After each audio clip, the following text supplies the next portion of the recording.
une autre optique, et on va demander maintenant si vous voulez bien peut-être arrêter de partager, Samia, votre écran, et puis on va en venir en plein écran, si je peux me permettre, à Sébastien. Sébastien, ça va être à vous. On vous voit en majesté là, et c'est aussi bien, voire sinon mieux. Merci. On n'a pas d'appui de PowerPoint derrière, et c'est bien. Donc Sébastien est avocat.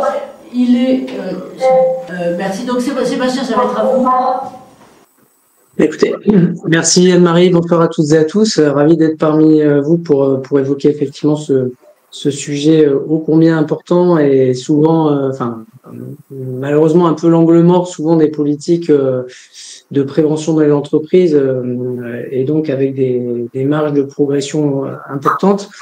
Moi, je vais vous livrer un peu mon retour d'expérience, alors avec un regard plus effectivement juridique, forcément de par mon métier, et puis le fait que j'accompagne des entreprises aussi bien en conseil qu'en contentieux, voilà, mais de tout type de secteur d'activité, avec finalement des configurations de métiers mixtes, féminisés, masculinisés. Donc on trouve effectivement de tout, et face à ça, un peu de toutes les politiques. Ce que je voudrais dire en quelques mots, peut-être par rapport à ce sujet qui est vaste, parce qu'il est très, en fait, il a plein de ramifications dans tous les sens. Et donc, nous, c'est vrai qu'on peut avoir la tendance à voir les sujets un petit peu de manière très segmentée par rapport aux problèmes finalement qui surgissent dans les entreprises. Bon, ce qui est important, c'est toujours de garder une vision globale des choses. Et bon, voilà, ceux qui me lisent régulièrement sur Préventica. Justement, qu'est-ce qui vous frappe, si je peux me permettre, sur les évolutions, sur un plan, j'allais dire, juridique, qui soit contentieux ou qui soit pas, sur les vigilances principales que vous conseilleriez?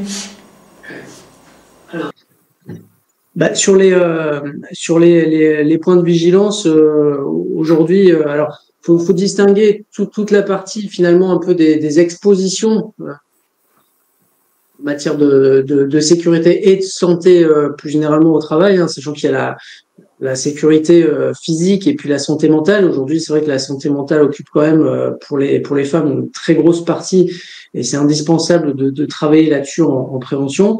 Donc on a énormément de problématiques qui entre les RPS, la surcharge de travail, burn-out, jusqu'aux problématiques de harcèlement moral et ou sexuel, avec aujourd'hui un cadre beaucoup plus renforcé sur les mesures de répression justement de ces phénomènes-là. Donc il y a effectivement des pratiques et des compréhensions à faire évoluer, qui touchent souvent effectivement aux représentations.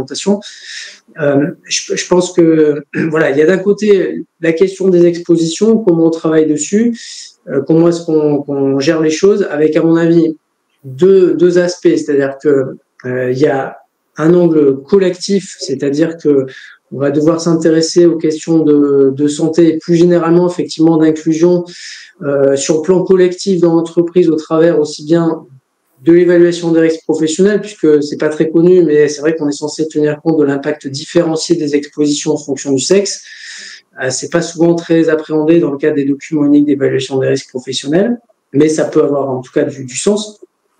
On va avoir la question de toute la partie gestion du CSE, avec effectivement de nombreuses attributions du CSE sur le plan collectif, en termes de prise en compte finalement des problématiques spécifiques de risque, et puis plus généralement de qualité de vie des conditions. Pardon Sébastien, je vous interromps, mais juste pour bien cibler sur la question des femmes, ou par exemple les différents ou risques ou évolutions que vous avez pu voir récemment ayant trait à la situation, statut des femmes, ou juste un exemple peut-être Un exemple, je pense que alors là on va être plus sur la partie sinistralité entre guillemets, c'est-à-dire quand il y a effectivement des incidents, des accidents, des maladies.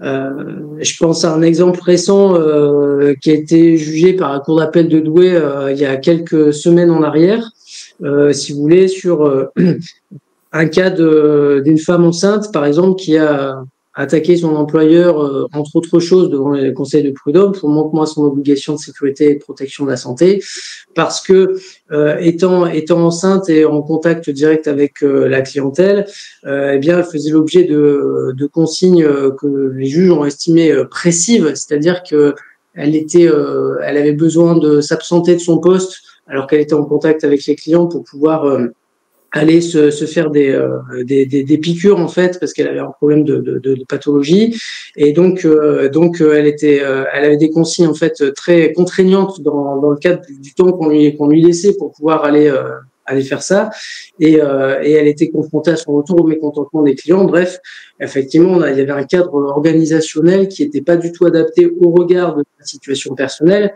Et là où je voudrais en venir sur l'enjeu qui me semble important dans ce domaine, c'est de bien travailler sur les aspects collectifs en prévention des risques, mais aussi toujours penser qu'il y a une nécessité d'individualisation des situations, d'approche individualisée dans la prévention, avec la médecine du travail, avec tenir compte des capacités des personnes. Et c'est vraiment un nid à contentieux, ça. Donc, il y a le cas des femmes enceintes, mais on va avoir beaucoup aujourd'hui dans les champs de risques nouveaux la question, par exemple, du préjudice d'anxiété.